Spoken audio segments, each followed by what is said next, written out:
آج کے کیا چیدہ پوائنٹ ہے، کس چیز پہ آپ روشنی ڈالیں گے آج کے اس اجلاس پروگرام میں؟ جی آج کی پریزنٹیشن میں تین چیزوں پر روشنی ڈالی جائے گی۔ پہلا یہ کہ ہمارے پاس پانی کے کون کون سے وسائل ہیں، نمبر دو کہ ہمارے ہاں پانی کے کون کون سے مسائل ہیں، اور اس کے بعد یہ کہ اگر مسائل ہیں تو ان کے ممکنہ حل کیا ہیں۔ تو وسائل میں جن چیزوں پر اظہار خیال کیا جائے گا ان میں ہماری بارش ہے، برف ہے، دریا ہیں، نہریں ہیں۔ مسائل میں جو ہے وہ پانی کی مقدار، چونکہ پاکستان آبادی بڑھنے کے ساتھ ساتھ پانی کے معاملے میں کچھ تھوڑا سا کمتر ہوتا جا رہا ہے، اس پر روشنی ڈالی جائے گی۔ اور پھر اس کے بعد یہ کہ پانی کا بہتر استعمال کیسے کیا جا سکتا ہے، اور جو وسائل ہمارے پاس موجود ہیں انہیں کس طرح بہترین طریقے سے استعمال کیا جا سکتا ہے، اور اگر کچھ نئے وسائل بنائے جا سکتے ہیں تو وہ کس طرح بنائے جا سکتے ہیں۔ تو فقیر حسین صاحب، آپ کا بہت شکریہ، آپ نے ہمارے لیے وقت نکالا۔ ناظرین، پاکستان پیس ٹی وی کے چینل کو یوٹیوب پر سبسکرائب کریں۔ ترقی پسند مصنفین کے تمام لیکچر اجلاس اس پر ریکارڈڈ ہیں، وہ آپ دیکھ سکتے ہیں۔ شکریہ۔ ترقی پسند مصنفین اسلام آباد کی جانب سے آج جس سیشن کا انعقاد کیا جا رہا ہے اس کا عنوان ہے پاکستان کے آبی وسائل اور مسائل، اور اس پہ زیادہ بولنے کی ضرورت نہیں ہے کیونکہ ہم نے ابھی بھی جو سیلاب کی وجہ سے ہم نے مشکلات کا سامنا کیا وہ سب جانتے ہیں۔ اور آج اظہار خیال کے لیے ہم نے جس شخصیت کو دعوت دی ہے جناب فقیر سائیں، بطور شاعر تو ہم سب ان کو جانتے ہی ہیں۔ آج کی جو مخصوص شعبہ ہے اس حوالے سے میں ان کو تھوڑا تعارف کروانا چاہوں گا کہ انہوں نے سن 1980 میں UET سے الیکٹریکل انجینئرنگ کی تعلیم حاصل کی، اور وہاں سے فارغ التحصیل ہونے کے بعد UET میں ہی پڑھایا کچھ عرصہ تک۔ بعد ازاں ایک ملٹی نیشنل کمپنی جس کا کام تھا زیر زمین تیل کی تلاش، اس کو انہوں نے جوائن کیا، اور اس کے ساتھ کام کرنے کے بعد وہ بطور پیٹرو فزسٹ جو ہے سامنے آئے، اور انہوں نے کام کیا۔ پیٹرو فزکس طبیعیات کی ایک ایسی شاخ ہے کہ جو زیر زمین نہ صرف تیل اور گیس کے ذخائر بلکہ پانی کے ذخائر کی بھی تحقیق اور مطالعہ کرتی ہے۔ اور انہوں نے کوئی 3 براعظموں کے 10 ممالک میں 35 سال اپنی خدمات سر انجام دی ہیں۔ خاندانی پس منظر ان کا کھیتی باڑی کا ہے۔ ان کی جو شاعری ہے ان کا سب سے خوبصورت بات یہ ہے کہ یہ جو ہمارے جو مسائل ہیں، سماج کے مسائل ہیں، ان کی بھرپور عکاسی کرتی ہے۔ تو آج کا جو موضوع ہے اس کی مناسبت سے ان کے چند اشعار میں آپ لوگوں کی نظر کرنا چاہوں گا۔ زمین سے پانی کشید کر کے بلا تکلف بہا رہے ہیں، ہم اگلی نسلوں کی عافیت کو دھواں بنا کر اڑا رہے ہیں۔ اگرچہ سطح زمین سے اوپر بڑے بڑے ریگزار بھی ہیں، ہم اپنی دھرتی تلے بھی جم کر عظیم صحرا اگا رہے ہیں۔ خلائی آلوں نے کہہ دیا ہے تمہارا پانی سمٹ رہا ہے، خلائی آلوں نے کہہ دیا ہے تمہارا پانی سمٹ رہا ہے، ہم ان کی باتوں سے نا بلد ہیں، بس اپنی مرضی چلا رہے ہیں۔ ہمارے دریا پکارتے ہیں ہماری حالت پہ ترس کھاؤ، ہمارے دریا پکارتے ہیں ہماری حالت پہ ترس کھاؤ، کہ آپ ہم کو نکاس دے کر زہر ندیاں بنا رہے ہیں۔ اس کے ساتھ ہی میں جناب فقیر سائیں کو دعوت دوں گا کہ وہ آئیں اور اظہار خیال کریں۔ تعارف میں آپ کو بتایا گیا کہ میں تعلیم کے لحاظ سے کوئی میرا پانی کے شعبے سے تعلق نہیں تھا، لیکن پیدائشی طور پہ چونکہ میں ایک کسان ماحول میں پیدا ہوا تو کنویں، نہریں، ایسی چیزیں جو ہیں ان سے میری شروع سے ہی واقفیت ہے۔ اس کے بعد جب میں تیل کے شعبے سے منسلک ہوا تو پھر مجھے زمین میں پانی کس طرح سے رہتا ہے، اس کو نکالنے سے کیا فرق پڑتا ہے، ان چیزوں کا علم ہوا۔ اور اس کے علاوہ مجھے پاکستان کے مسائل میں بہت دلچسپی ہے، تو اس لیے میں یعنی ان چیزوں کے بارے میں سوچتا رہتا ہوں، اور چونکہ میرا انجینئرنگ بیک گراؤنڈ ہے تو چیزوں کی سمجھ بھی آ جاتی ہے تھوڑا سا غور کرنے سے۔ تو میں اپنی پریزنٹیشن کو ایک مضمون کی شکل میں لکھ کر لایا ہوں۔ میں اپنی پریزنٹیشن کو ایک مضمون کی شکل میں لے کے لایا ہوں تاکہ جب میں آپ کو یہ سنا چکوں تو اس کے بعد اگر آپ کسی کو چاہیے ہو تو میں اس کو پہلے بھی میں ایسے ہی کرتا ہوں کہ میں اپنی پریزنٹیشن کو گروپ میں ڈال دیتا ہوں تاکہ آپ کو سارا جو کچھ میں نے بیان کیا ہے وہ ایک ڈاکیومنٹ کی شکل میں دستیاب ہو جائے. تو پریزنٹیشن دینے کے فوراً بعد میں آپ کو یہ سارا کا سارا جو مضمون ہے یہ آپ کو گروپ میں مل جائے گا, آپ اس کو ڈاؤن لوڈ کر سکتے ہیں. پاکستان کے آبی وسائل اور مسائل. پانی سطح زمین کے 70 سے 75% حصے کو ڈھکے ہوئے ہے اور تقریباً زمین کی شروعات سے ہی موجود ہے. مانا یہ جاتا ہے کہ ابتدائی زندگی بھی پانی میں ہی نمودار ہوئی تھی. انسانی جسم 55 سے 65% پانی پر مشتمل ہے. پانی کے فوائد کی ایک فہرست ہے.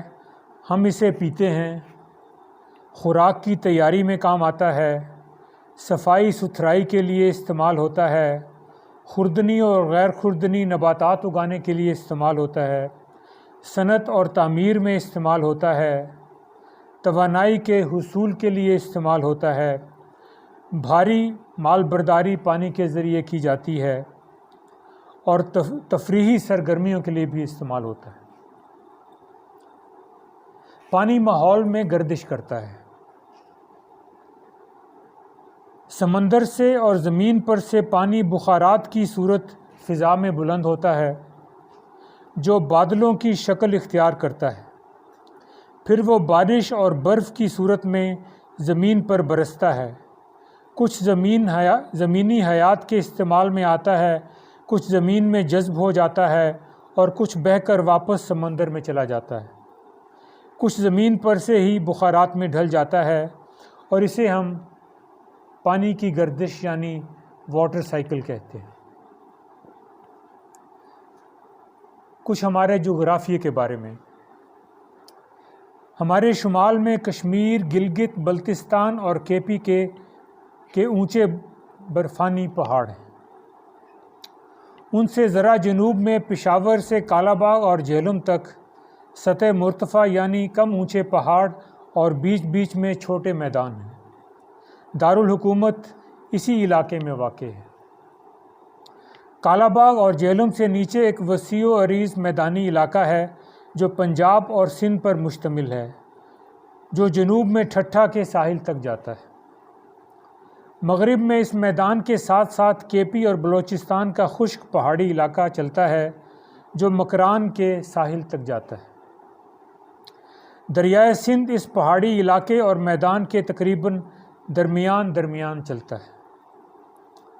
دریائے سندھ کے مشرق میں کچھ فاصلے پر بھارت کی سرحد کے ساتھ ساتھ چولستان اور تھر کے صحرائی علاقے. مغرب میں بلوچستان کا بھی کثیر علاقہ صحرائی نوعیت کا ہے. واپس پانی پر آتے ہیں. پانی 2 طرح کا ہوتا ہے, کھارا پانی اور میٹھا پانی یعنی فریش واٹر. کھارا پانی سمندر اور زمین کی گہری تہوں میں پایا جاتا ہے اور اس کی افادیت محدود ہوتی ہے. انسان کے اکثر مصارف میں میٹھا پانی ہی استعمال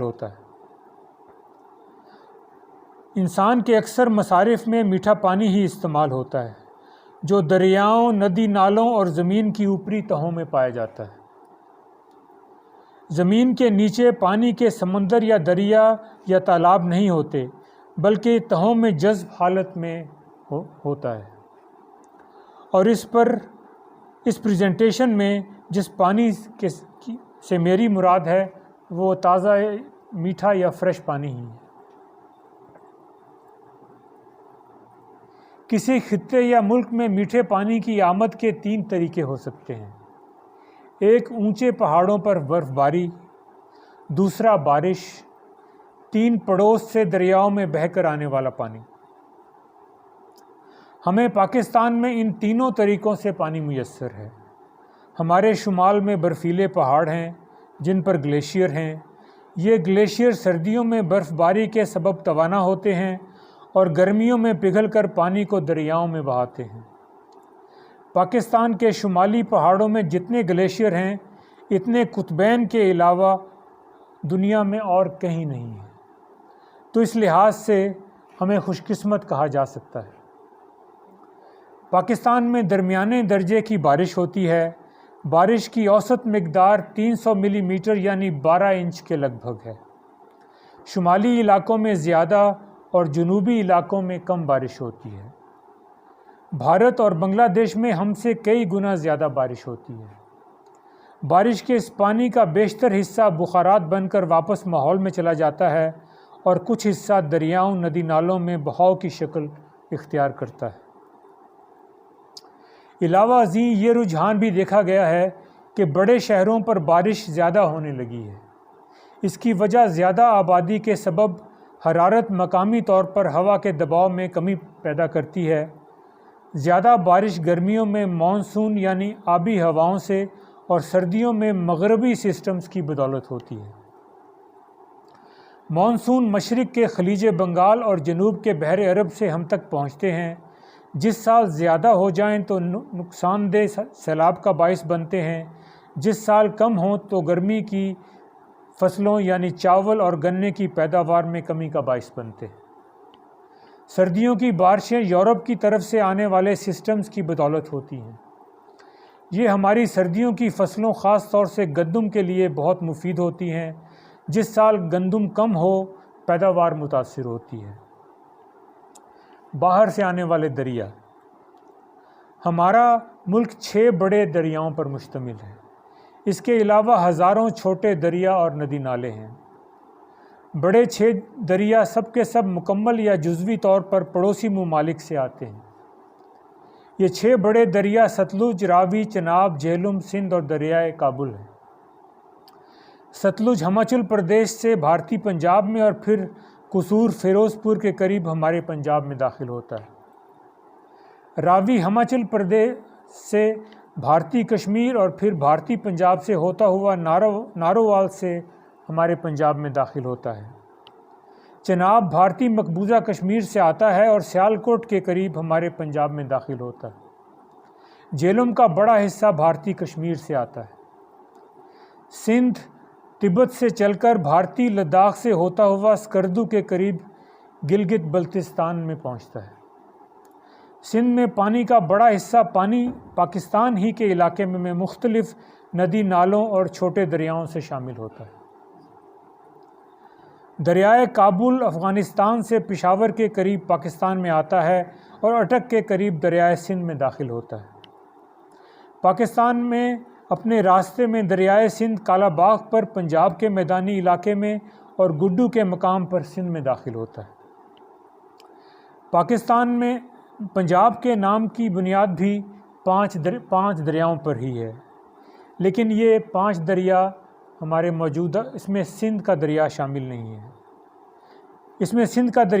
نہیں ہے، بلکہ زمانہ قدیم میں پنجاب اور کے پی کا نشیبی علاقہ ملا کر اسے 7 دریا یعنی سلطنت کہا جاتا تھا، یعنی پنجاب کے 5 دریا پلس سندھ اور دریائے کابل، جبکہ پنجاب کے جو 5 دریا ہیں ان میں ایک دریا جو ہے وہ بھارت میں ہی ستلج میں شامل ہو جاتا ہے، اس دریا کا نام ہے بیاس، اور یہ 5 دریا پنجند کے مقام پر اکٹھے ہوتے ہیں جن میں ابھی سندھ شامل نہیں ہوا ہوتا۔ پاکستان اور بھارت میں 1960 سے سندھ طاس کا معاہدہ زیر عمل ہے۔ یہ معاہدہ بھارت کو راوی اور ستلج کے پانی پر مکمل کنٹرول دیتا ہے، جبکہ چناب، جہلم اور سندھ پر صرف بجلی پیدا کرنے کی اجازت دیتا ہے۔ ان دریاؤں کے پانی پر باقی تمام حق پاکستان کا تسلیم ہوا ہے۔ سندھ طاس معاہدے کی نگرانی کے لیے سندھ طاس مشترکہ کمیشن قائم ہے، جو سال میں کم از کم 1 مرتبہ مل بیٹھتا ہے، 1 سال بھارت میں اور 1 سال پاکستان میں۔ سندھ طاس پر کافی اعتراضات اٹھتے ہیں، لیکن میری ذاتی رائے میں چند چھوٹی خامیوں کے علاوہ یہ ایک معقول معاہدہ ہے اور ایک فطری معاہدہ بھی ہے۔ پچھلے کچھ سالوں سے چناب کے پانی پر کچھ مشکلات پیدا ہو رہی ہیں۔ اس پر مزید تبصرہ اگر وقت باقی رہا تو میں آخر میں کر سکتا ہوں۔ بین الاقوامی تخمینوں کے مطابق پاکستان میں آبی وسائل کی اوسط سالانہ مقدار تقریباً 230 بلین مکعب میٹر ہے، جو کہ تقریباً قیام پاکستان سے یکساں ہی چلی آ رہی ہے۔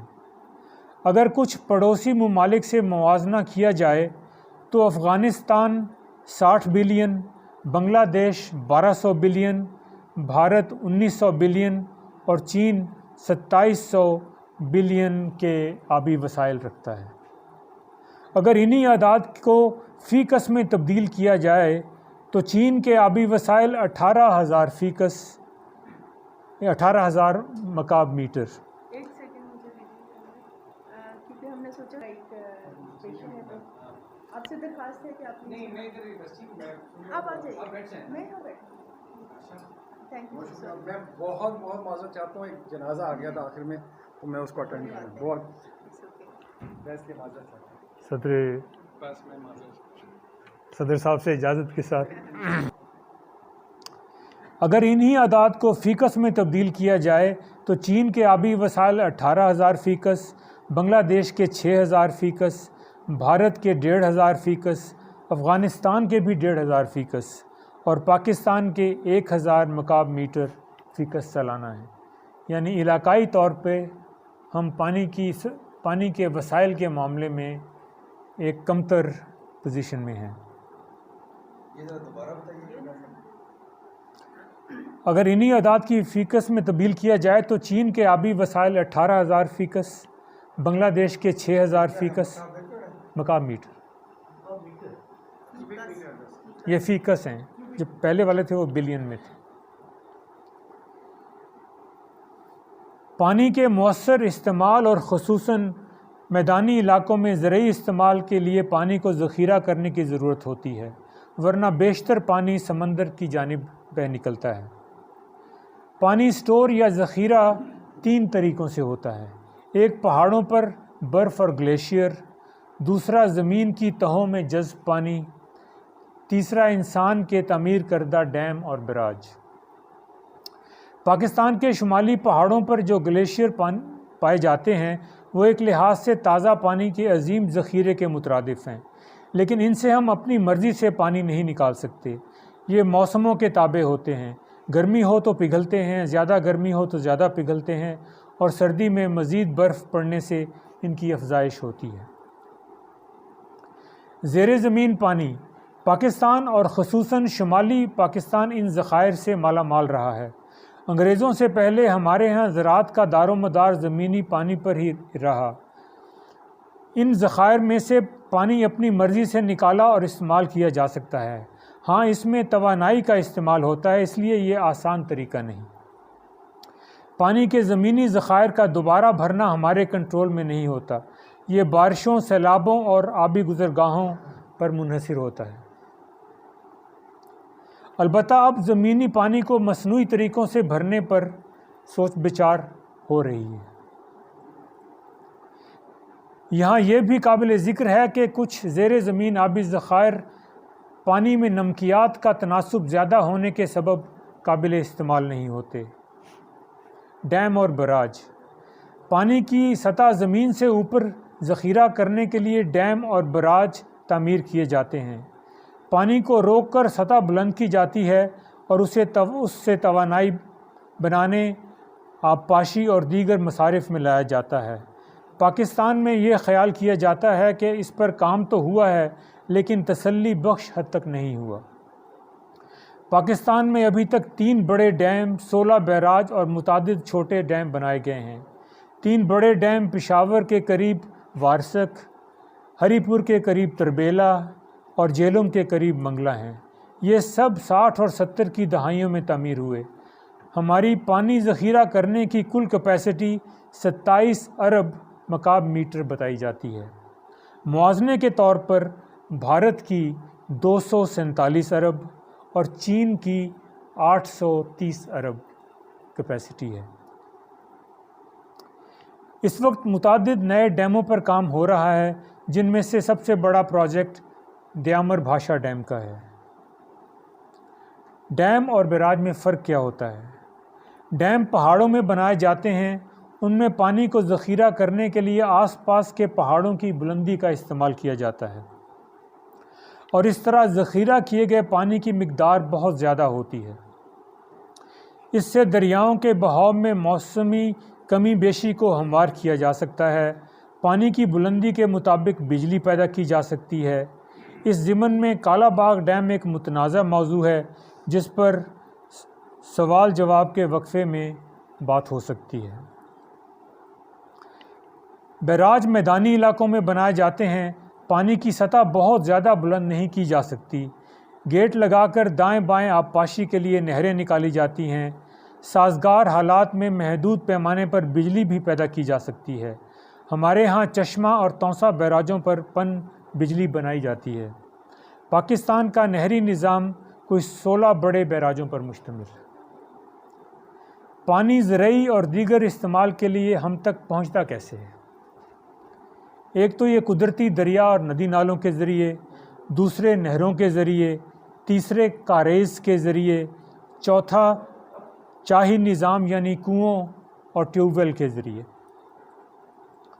پہلے 3 میں پانی حاصل کرنے کے لیے توانائی کا استعمال نہیں ہوتا یا بہت کم استعمال ہوتا ہے، پانی خود ہی نشیب کی طرف بہتا ہوا استعمال کے مقام تک پہنچ جاتا ہے۔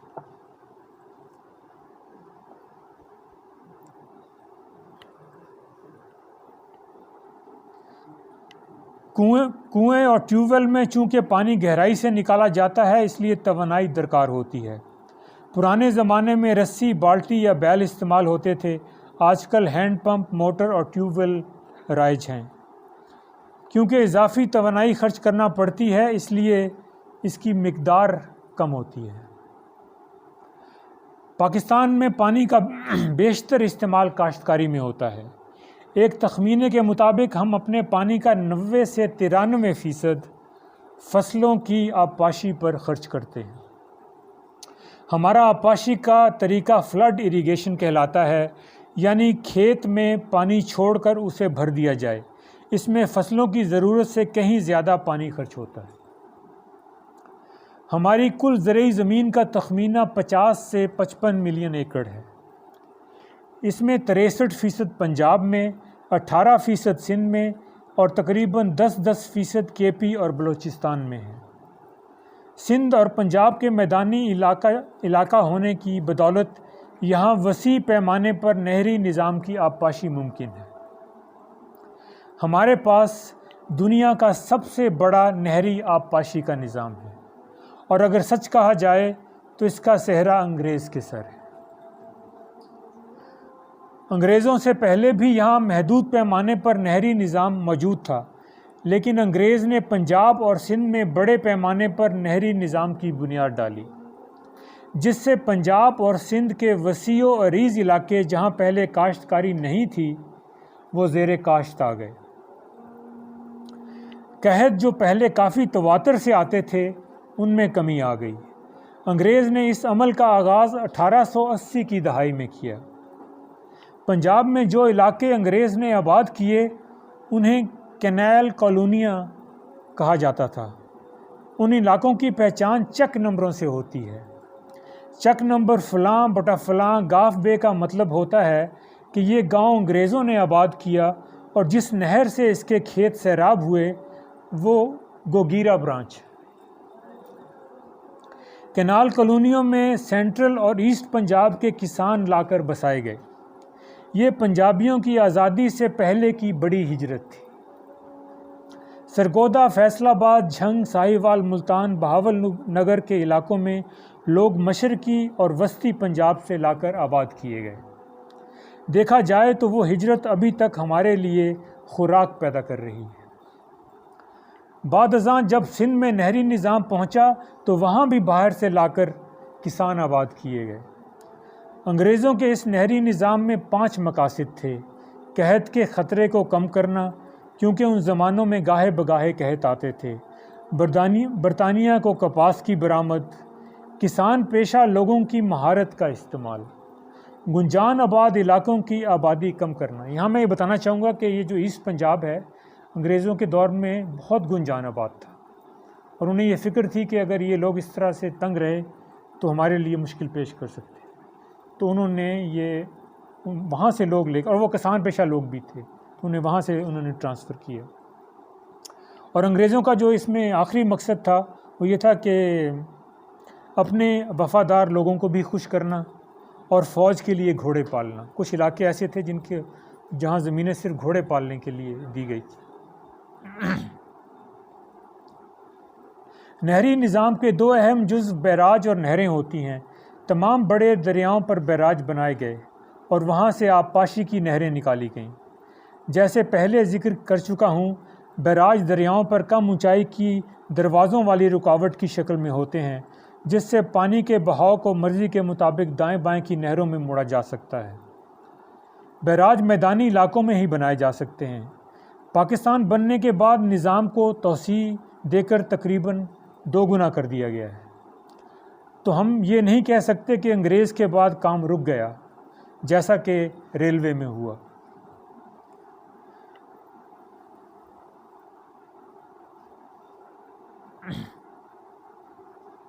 ارسا یعنی انڈس ریور سسٹم اتھارٹی وہ ادارہ ہے جو صدیوں کے صوبوں کے مابین پانی کی تقسیم کے معاملات کو دیکھتا ہے. یہ ادارہ سن 91 میں ایک معاہدے کے تحت بنایا گیا. اس سلسلے میں ایک بین الصوبائی معاہدہ 1991 میں ہی طے پایا تھا. تب تک کل دریائی پانی کی سالانہ اوسط مقدار تقریباً 145 ارب مکعب میٹر تھی، جس کے حصے کچھ اس طرح مختص ہیں: پنجاب کو 48%، سندھ 42%، کے پی 7% اور بلوچستان 3%. اضافی یا سیلابی پانی کی تقسیم میں پنجاب اگر فرض کیا اس سے زیادہ پانی آ جائے تو اس پانی کی تقسیم کا بھی انہوں نے حساب لگایا تھا. پنجاب 37%، سندھ 37%، کے پی 14% اور بلوچستان 12%. تو اضافی پانی میں سندھ اور پنجاب کا حصہ برابر ہے. اس کے علاوہ اس میں پہاڑی علاقوں میں 5000 ایکڑ تک کی چھوٹی آبپاشی اسکیموں پر پابندی نہیں ہے. یعنی اگر پہاڑی علاقوں کے لوگ پانی استعمال کرنا چاہیں تو انہیں کافی آزادی دی گئی ہے. کے پی میں کوہاٹ بیسن کے دریاؤں پر بھی اسکیمیں بنانے کی اجازت ہے. کوٹری کے بعد ساحلی علاقے کو کم از کم 12 بلین مکعب میٹر پانی چھوڑنے پر بھی زور دیا گیا، لیکن اس پر مزید سوچ بچار کی گنجائش رکھی گئی.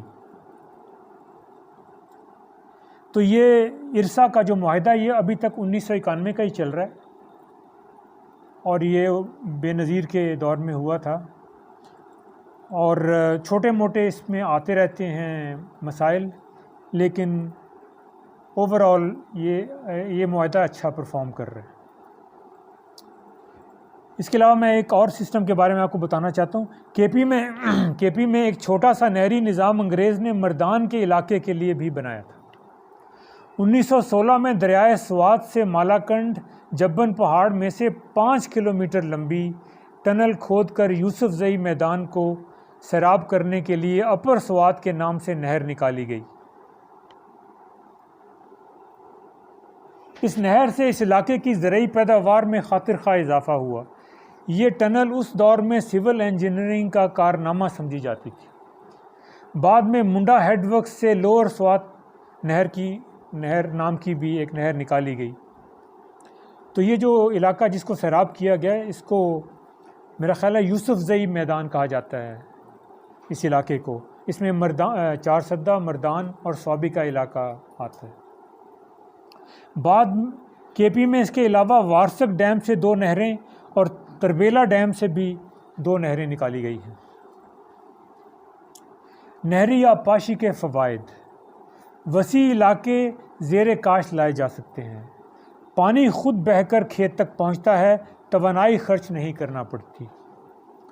پانی میں زرخیز دریائی مٹی شامل ہوتی ہے جس سے فصلیں بہتر ہوتی ہیں. جاری دریاؤں سے خالی دریاؤں کو رابطہ نہروں کی مدد سے بھرا جا سکتا ہے. جہاں زمینی پانی کھارا ہو وہاں صرف یہی طریقہ ممکن ہے. جہاں سے نہر گزرے وہاں زمینی پانی کی سطح برقرار رہتی ہے اور کئی صورتوں میں بہتر ہو جاتی ہے۔ نہروں کے کنارے سڑکوں کے طور پر بھی استعمال ہو سکتے ہیں اور کناروں پر شجرکاری بھی ہوتی ہے۔ ثقافتی طور پر یہ کسانو نہر والے پل تے بلا کے جیسے خوبصورت نغمے تشکیل پاتے۔ نہری آبپاشی کے کچھ منفی پہلو بھی ہیں۔ نہر بناتے وقت سماجی طور پر لوگ براہ راست متاثر ہوتے ہیں۔ نہریں سطح زمین سے اونچی ہوتی ہیں۔ نہروں کو بنانے میں غریب کسانوں کی زمینیں بہت ہی کم قیمت پر لی جاتی ہیں۔ سماجی فاصلے پیدا ہوتے ہیں اور بہت صورتوں میں گاؤں اپنی زمین سے کٹ جاتے ہیں۔ مقامی طور پر زیادہ بارش میں پانی کے بہاؤ کا رستہ رک جاتا ہے، جس کی وجہ سے مقامی طور پر سیلاب آنے کا بھی خطرہ ہوتا ہے۔ اور حالیہ سیلاب اس کی ایک مثال ہے کہ وہاں کا جو نہری نظام ہے اس نے جو مغربی پہاڑوں سے جو پانی اتر رہا تھا اس کے لیے رکاوٹیں پیدا کی، اور اس کی وجہ سے بہت سارے علاقے جو ہیں وہ ڈوب گئے۔ تو وہاں کے سیلابوں کی شدت میں، سیلاب تو تھے ہی لیکن ان کی شدت بڑھانے میں یہ نہری رکاوٹیں، اس کے علاوہ سڑکی رکاوٹیں بھی، یہ بھی اپنا ایک رول ادا کرتی ہیں۔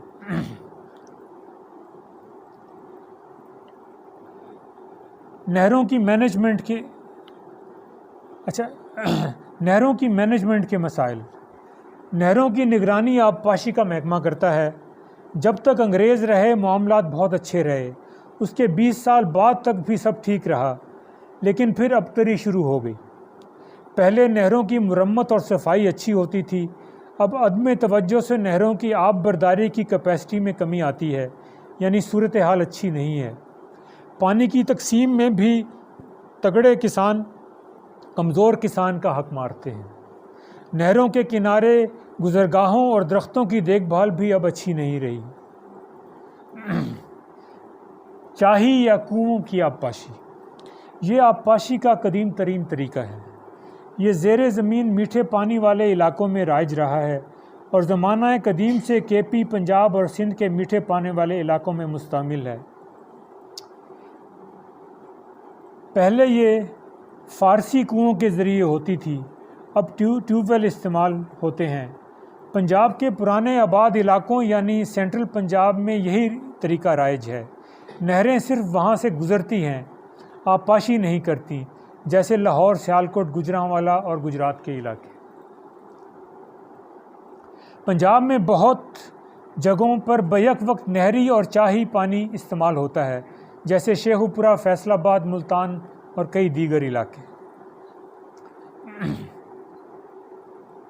چاہی آبپاشی کے نقصانات: ایک تو یہ مہنگا طریقہ ہے، پانی میں نہری پانی جتنی زرخیزی نہیں ہوتی۔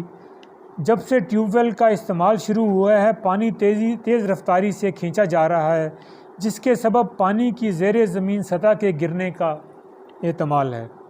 پنجاب کے بہت سارے زرعی علاقوں میں ایسا ہو رہا ہے، پانی 50 سے 200-300 فٹ تک نیچے جا چکا ہے۔ جن 3 کا مجھے براہ راست علم ہے وہ شیخو پورہ، فیصل آباد اور ملتان کے کچھ علاقے ہیں۔ کاریز، چونکہ بلوچستان بھی ہمارا صوبہ ہے تو میں نے سوچا کہ اس پر بھی تھوڑا سی گفتگو کی جائے۔ یہ سسٹم بلوچستان میں رائج تھا۔ کسی پانی والے پہاڑ کی ڈھلوان میں ترتیب سے نشیب کی طرف کنویں کھودے جاتے ہیں۔ آخری کنواں تقریباً اس جگہ جہاں ڈھلوان میدان میں اترتی ہے۔ ان کنوؤں کے جو پیندے ہیں وہ ایک لائن میں ہوتے ہیں، اور سب سے پہلے کنویں کا پیندہ آخری کنویں سے تھوڑا سا اونچا ہوتا ہے تاکہ اس میں بھی پانی کی فلو ممکن ہو۔ پھر پیندوں کو ٹنل کے ذریعے ملا دیا جاتا ہے۔ زیر زمین جو نالی بنتی ہے وہ پہاڑ میں سے رسنے والے پانی کو ٹنل میں سے باہر میدان میں لے آتی ہے اور کاشتکاری ممکن ہوتی ہے۔ یہ تصور تیل کی صنعت میں بھی استعمال ہوتا ہے، جسے ہاریزونٹل یعنی افقی ڈرلنگ کہتے ہیں۔ اس سے پتہ چلتا ہے کہ قدیم انسان میں بھی کافی حکمت پائی جاتی تھی۔ خیر، کاریزیں اب دم توڑ رہی ہیں۔ کسی زمانے میں بلوچستان میں لگ بھگ 6000 کاریزیں تھیں، اب 200 سے بھی کم رہ گئی ہیں۔ وجہ غالباً یہ ہوئی کہ پہاڑوں کے نیچے سے پانی ٹیوب ویلوں کے ذریعے چوس لیا گیا۔ کچھ اثر بارشوں اور برف باری میں کمی کا بھی ہوا۔ یہاں یہ بھی بتانا ضروری ہے کہ بلوچستان پانی کے لحاظ سے ہمارا سب سے زیادہ بحران زدہ علاقہ ہے۔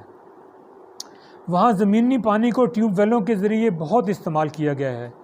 چھوٹے ڈیم بنائے گئے جو کہ ایک اچھی کاوش تھی، لیکن سنا ہے حالیہ طوفانی بارشوں میں ان میں سے بھی اکثر بہہ گئے ہیں، اور یہ ناقص تعمیرات کی وجہ سے ہوا ہے۔ دیکھا جائے تو پانی کی دستیابی کے لحاظ سے بلوچستان ہمارا سب سے کم وسائل والا صوبہ ہے۔ شمالی علاقے اس لحاظ سے خوش قسمت ہیں۔ شمالی علاقوں میں آبپاشی چشموں اور ندی نالوں کے پانی کو مخصوص کھالیوں میں سے گزار کر ہوتی ہے، اور یہ لوگ اپنے طور پہ ہی کلیکٹیولی کر لیتے ہیں۔ پانی سے پن بجلی بھی بنائی جاتی ہے۔ پاکستان کی کیپیسٹی 10,000 میگا واٹ کے لگ بھگ ہے، بھارت کی 45,000 میگا واٹ کے آس پاس ہے، اور چین کی 3,70,000 میگا واٹ ہے۔ پانی کا شہری استعمال کے لیے ہمارے شہر اپنے محلِ وقوع کے مطابق پانی حاصل کرتے ہیں۔ جہاں جہاں زمینی پانی میٹھا وہاں زمینی پانی استعمال ہوتا ہے۔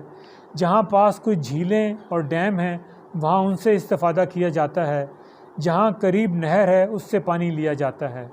پشاور اپنا پانی زیر زمین سے لیتا ہے۔ پنڈی، اسلام آباد قریبی ڈیموں اور زمین سے لیتے ہیں۔ لاہور زیر زمین سے لیتا ہے۔ کوئٹہ زیادہ پانی زیر زمین سے لیتا ہے۔ کراچی قریبی جھیلوں اور ہب ڈیم سے لیتا ہے۔ پانی کے مسائل، اب ہم آتے ہیں پانی کے مسائل کی طرف۔ پانی کے مسائل 3 طرح کے ہیں۔ پہلا مسئلہ ہے دستیابی کا، دوسرا ہے آلودگی کا، اور تیسرا ہے ماحولیات کا۔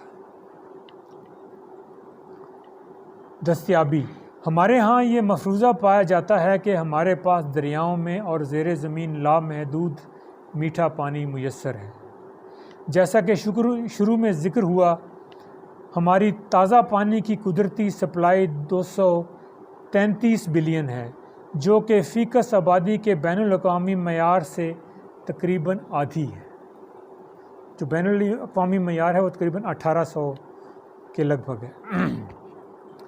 دراصل پاکستان میرے خیال میں 10 بلین لوگوں کے لیے موزوں ملک تھا، جس میں ہم نے 23 بلین لوگ ٹھونس دیے ہیں، اور یہ عمل ابھی جاری ہے۔ دوسرا، ہمیں یہ ماننا ہوگا کہ پانی ایک قیمتی سرمایہ ہے جسے ضائع کرنا بھی ایک جرم کے مترادف ہے۔ ہمیں زراعت میں پانی کے استعمال کے طریقوں کو بہتر بنانا ہوگا اور کاشتکاری میں بھی جدت لانا ہوگی، جیسے فصلوں کی کم پانی اور زیادہ پیداوار والی قسمیں اگانا، آبپاشی کے بچت والے طریقے، ہائیڈروپونک کاشتکاری، سپرنکلر سسٹم وغیرہ وغیرہ۔ زمینی پانی کے بارے میں یہ جاننا اہم ہے کہ زیر زمین کوئی دریا یا سمندر نہیں ہوتے، جیسا کہ ہمارے ہاں تاثر پایا جاتا ہے۔ زیادہ گہرائی میں چلے جائیں تو وہاں نمکین پانی ہوتا ہے جسے براہ راست استعمال نہیں کیا جا سکتا۔ پانی ریت یا چٹانوں میں جذب ہوتا ہے اور لامحدود نہیں ہوتا۔ اگر بارشوں اور دیگر ذرائع سے دوبارہ نہیں بھرتا تو کم ہوتا جاتا ہے۔ پشاور، دارالحکومت لاہور، ملتان اور کوئٹہ میں یہ عمل بڑی تیزی سے جاری ہے۔ امریکہ اور جرمنی نے خلا میں سیاروں کا ایک جوڑا چھوڑ رکھا تھا جسے گریس کا نام دیا تھا انہوں نے، اور گریس سے بنتا ہے gravity recovery and climate experiment. ان 2 سیاروں کے باہمی فاصلے میں تبدیلیوں سے کسی زیر پرواز علاقے میں پانی کے ذخائر میں کمی بیشی ناپی جا سکتی تھی۔ ان کے مطابق ہمارے پنجاب میں زیر زمین پانی کے ذخائر تیزی سے گھٹ رہے ہیں۔ دوسرا مسئلہ ہے آلودگی۔ ایک مفروضہ یہ بھی ہے کہ بہتا پانی پاک ہوتا ہے، اس لیے گندے پانی کو دریاؤں ندی نالوں میں بہا دینے سے وہ پاک ہو جاتا ہے۔ اس لیے ہم نے اپنے دریاؤں ندی نالوں اور جھیلوں کو بے حد آلودہ کر دیا ہے، جس سے صحت کے لاتعداد مسائل پیدا ہو رہے ہیں۔ ہماری فصلیں اور سبزیاں زہریلے مادے ہمارے پیٹ تک پہنچاتی ہیں۔ ہیپاٹائٹس بھی آلودہ پانی کے سبب ایک بڑا مسئلہ ہے۔ پاکستان میں پڑھ رہا تھا کہ ہیپاٹائٹس کوئی بی بھی کوئی 4-5% لوگوں کو ہے، اور سی بھی 4-5% لوگوں کو، اور کل ملا کے کوئی یہ 6-7 کی پرسنٹیج بنتی ہے اگر اوور لیپ بھی لے لیا جائے۔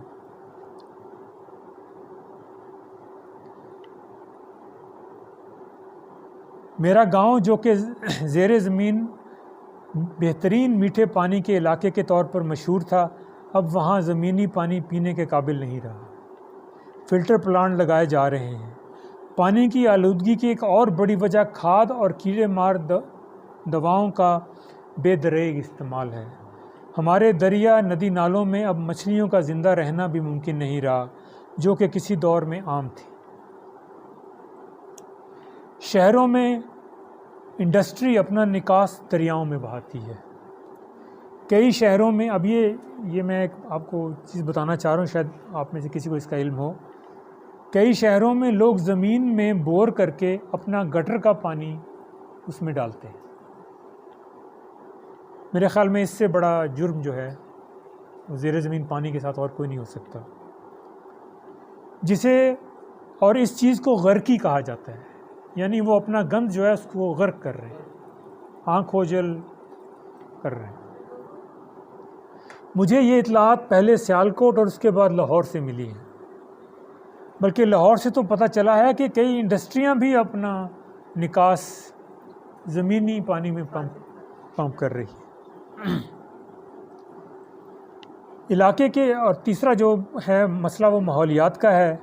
علاقے کے درجہ حرارت میں اوسطاً 1 ڈگری سیلسیس کا اضافہ ہوا ہے، جس کے اثرات میں گلیشیئر اپنا ہجوم کم کر رہے ہیں، جس پر ہمارا کنٹرول نہیں۔ ایک چیز گلوف کہلاتی ہے، گلیشیل آؤٹ برسٹ فلو، اور گلوف کے بہت واقعات اب بڑھ گئے ہیں ہمارے شمالی علاقوں میں۔ وہ ہوتا یہ ہے کہ جو اپنا گلیشیئر ہے وہ اپنا پیندہ کھو دیتا ہے اور وہ پھر پھسل جاتا ہے، اور پھر پتھر اور مٹی کا ایک طوفان بن جاتا ہے، جس سے پہاڑی علاقوں میں مڈ فلو کے واقعات ہوتے ہیں جو کہ بہت ہی خطرناک ہوتے ہیں۔ بڑے بڑے پتھر بہنے لگتے ہیں اور بہت تباہی مچاتے ہیں۔ بڑے سیلابوں میں وقفہ کم ہو گیا ہے۔ پہلے بڑے سیلاب جو 20-25 سال کے بعد آتے تھے، اب لگ رہا ہے کہ 10 سال کی اوسط سے آتے ہیں۔ بڑی خشک سالیوں میں بھی وقفہ کم ہو گیا ہے۔ ہم موسم کو تو آسانی سے بدل نہیں سکتے، لیکن اپنے لوگوں کو اس کے اثرات سے بچانے میں کچھ پیش رفت کر سکتے ہیں۔ اور میرا اپنا ماننا یہ ہے کہ اس سے پہلے کہ ہم سیلابوں کی روک تھام کریں، ہم نے اپنے لوگوں کے لیے اچھے شیلٹر بنائیں، ہر جگہ جہاں ہمیں خطرہ لگتا ہے ان کے لیے اچھے شیلٹر بنائیں۔ مستقبل کی امید۔ دنیا تیزی سے مسائل کے حل نکال رہی ہے۔ ہم خود اگر کچھ بھی نہ کریں، ایک دن مسائل کے حل ہم تک پہنچ ہی جاتے ہیں، جیسے لینڈ لائن کے مسائل کا حل موبائل میں نکل آیا۔ پانی کی فلٹریشن کی ٹیکنالوجی تیزی سے ترقی پا رہی ہے۔ اسرائیل اس میں لیڈر ہے اور سمندری پانی کو فلٹر کر کے پانی میں سرپلس خود کفالت سے بھی آگے نکل گیا ہے۔ دہلی کی موجودہ حکومت بارش کے پانی کے استعمال اور استعمال شدہ پانی کے ٹریٹمنٹ پر بہت اچھے منصوبے شروع کر رہی ہے۔ شہر میں جھیلیں، تالاب اور استعمال شدہ پانی صاف کرنے کے پلانٹ لگائے جا رہے ہیں۔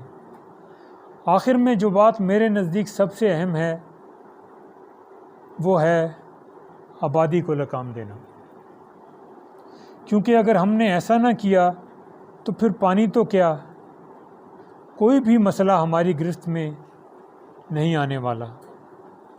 آخر میں اپنے ہی ایک شعر کے ساتھ میں وائنڈ اپ کرتا ہوں۔ ایسا نہ ہو کہ دیر سے ہم کو پتہ چلے، ایسا نہ ہو کہ دیر سے ہم کو پتہ چلے اور یہ پتہ چلے کہ ہمیں دیر ہو گئی۔